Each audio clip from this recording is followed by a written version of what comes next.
Hello kids. So in previous class we learned about the special agencies of United Nations. Today let us learn about what are the achievements of the United Nations.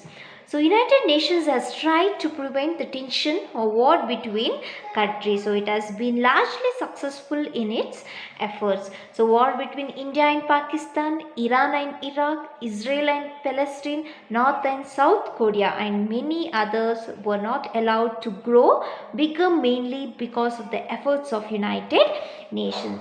So this United Nations has tried to prevent a war between two countries. So the war between India and Pakistan, Iran and Iraq, Israel and Palestine, North and South Korea. So it has played an important role to control the war between these countries. So it has not played an important role in controlling war, but it also played an important part in controlling arms. So if a country has introduced any new arms means this United Nations should give the permission. So country should get the permission from the United Nations. So if any country has introduced any new arms, they have to get a permission from the United Nations. Then only they can use that armed forces. So especially in preventing the use of nuclear weapon. So if the country has introduced any nuclear weapon, it should get a permission from the United Nations. So not any other country should use a nuclear weapon. So it has made a control in using a nuclear weapon because it will affect for the human life. So United Nations has made control against the use of nuclear weapon.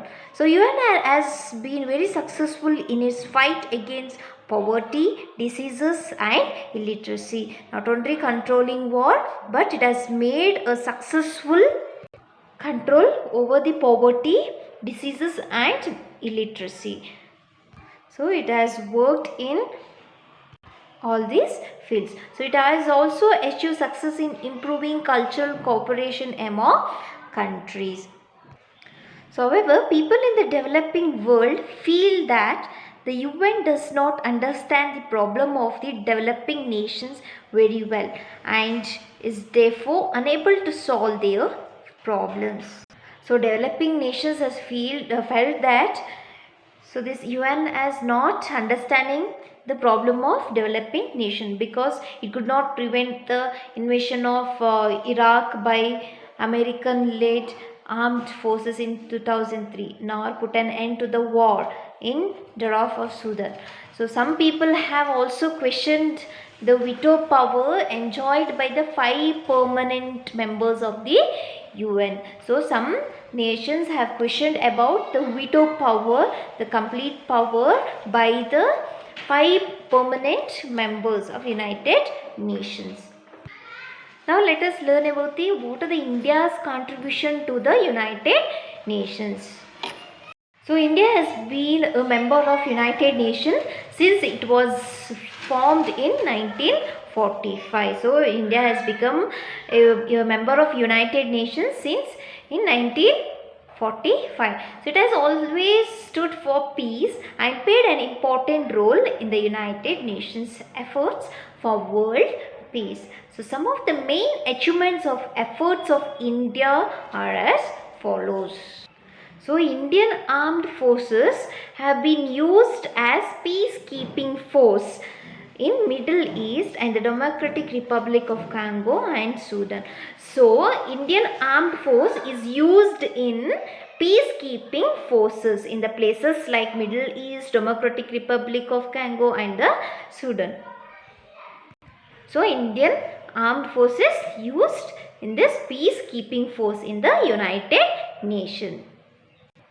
So India is not a permanent member of the United Nations Security Council. So India is not a permanent member of the Security Council. But however, India has been elected several times for the seat in the Security Council. For example, during 1984 to 85 and 1991 to 1992.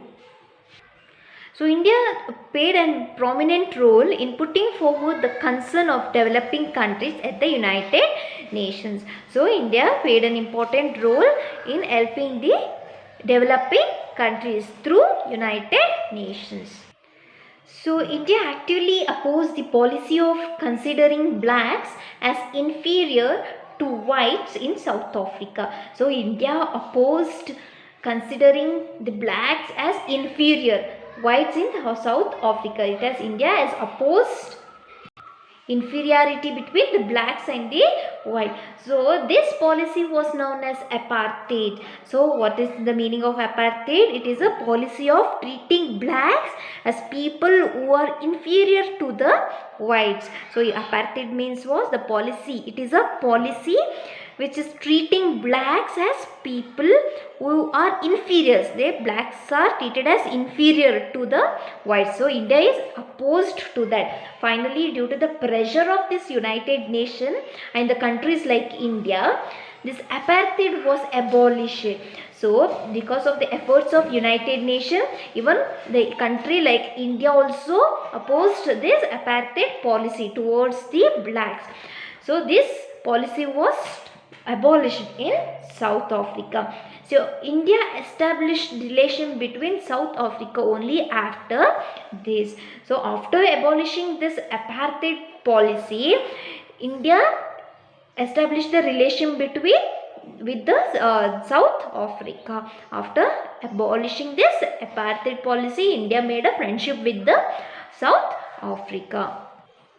So many Indians are working in United Nations agencies. So many Indians are working in this United Nations agencies. So India has also received help from for many time from the United Nations. So India has received help from time to time from the agencies. From many agencies, India got help for the development programs. For the many development programs, India got help from the United Nations. So India has played a prominent role in the activities of the United Nations. Read the chapters properly. I hope all have understood the chapter. Thank you.